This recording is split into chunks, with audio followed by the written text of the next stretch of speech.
Hey everybody, it's Reckless. So, earlier today, Bungie released a House of Wolves Twitch reveal trailer, and I'll be playing that in a few seconds. And after the trailer, stay tuned because I want to do a little breakdown of everything that Bungie shows. So, here's the trailer.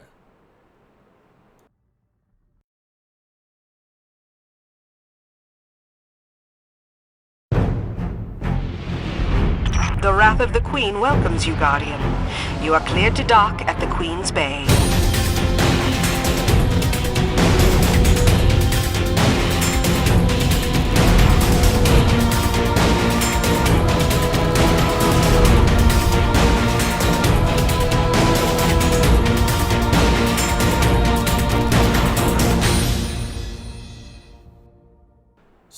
So far that is Bungie's new trailer, and as you can see that they stated 3 new things, which would be a new social space, new characters, and new gear upgrades.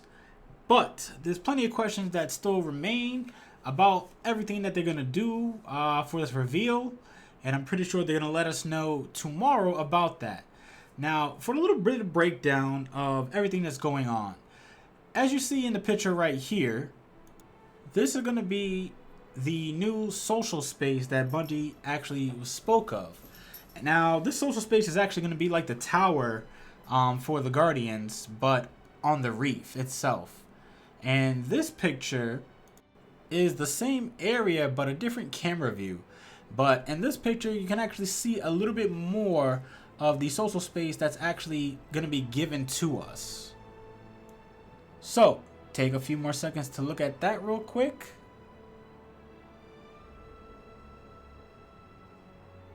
Now, the next thing Bungie actually showed in the video was about new characters.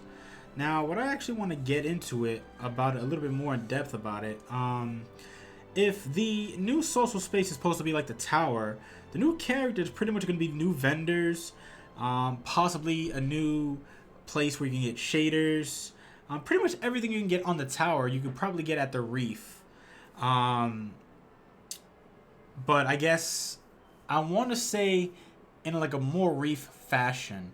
Like, I'm not trying to say you're going to get everything at the tower at the Reef, because that should just be straight boring, you know. For that, you can just stay at the tower and get it. But the new things that they actually do have, what they probably will introduce is new vendors that obviously do other things that you can't do on the tower. It's on the tower right now, but also new characters. But for the new characters, I want to say not so much like a character you could play as, but more so like a character like Eris. Something to give you quests, something to give you bounties that you could do on the Reef. And I actually think that's what this picture is gonna actually implement. Now, I want to say that the Fallen with the Staff is actually going to give you the missions for the quests, just like Eris Morn did in The Dark Below. And the droid to the Fallen's right, as if you are the actual Fallen, is going to give you the regular missions, the daily missions, possibly the Crucible missions for the Reef. Now, the next thing that Bungie actually shows, and given by the colors, pretty much says the Trials of Osiris, hands down. Now, just looking at the picture real quick, I want to say this is the Trials of Osiris vendor. Possibly he might give you missions. We're not sure, and we probably won't know anything about the Trials of Osiris until April 29th, when Bungie actually does their reveal on that.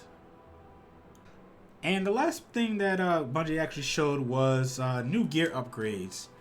Now, as you can tell from this picture, yes, it is indeed a Fatebringer, and that little yellow dot is somehow some way to upgrade the weapons and the gear. However, when you watch the video and they actually do this upgrade, you can actually see that you get to keep each and every one of your perks that you've already upgraded. However, An interesting thing that Bungie actually shown was 2 different pieces of raid armor. One piece of raid armor from the Vault of Glass, which is the Warlock's chest piece, and the other piece is the Warlock's helmet from the Dark Below. So apparently you'll be able to upgrade both pieces of armor, not just the chest piece or the helmet, but both pieces of armor from both raids, in order to outfit yourself for what's coming in the House of Wolves. The very last thing I actually wanted to cover about this trailer reveal was the new level cap. And as you can see from this picture, it's actually level 34. Not only is it level 34 gear, but it's also the first raid, which was the Vault of Glass's gear. So the question at hand would be, do you have to upgrade one raid gear in order to get level 34? Like if, for instance, in this picture, do you have to actually upgrade a full set of raid gear of the Vault of Glass? Or will you also be able to mix and match between the Vault of Glass and the Dark Below's raid gear? And I'm pretty sure you should be allowed to do that. However, do not quote me on that. Everything that has been said is built on pure speculation. Some of it or all of it possibly could be true. Some of it, all of it possibly could be wrong. A lot of the areas that I did mention could be different by the time that the House of Wolves actually gets released. However, if you do want to know more about everything that is going to happen in the Reef and for the pretty much everything to come, you can tune in to twitch.tv/Bungie tomorrow at 11 a.m. Pacific time, or if you're on the East Coast, it is 2 p.m. So let me know what you guys think about the video and everything that's speculated. If you have some speculations on your own of what everything should be to come, I will actually be here tomorrow watching this actually go down for the reveal, and then I'll probably give a little insight on it tomorrow. So again, let me know what you guys think. This is Reckless, and I'll see you guys later.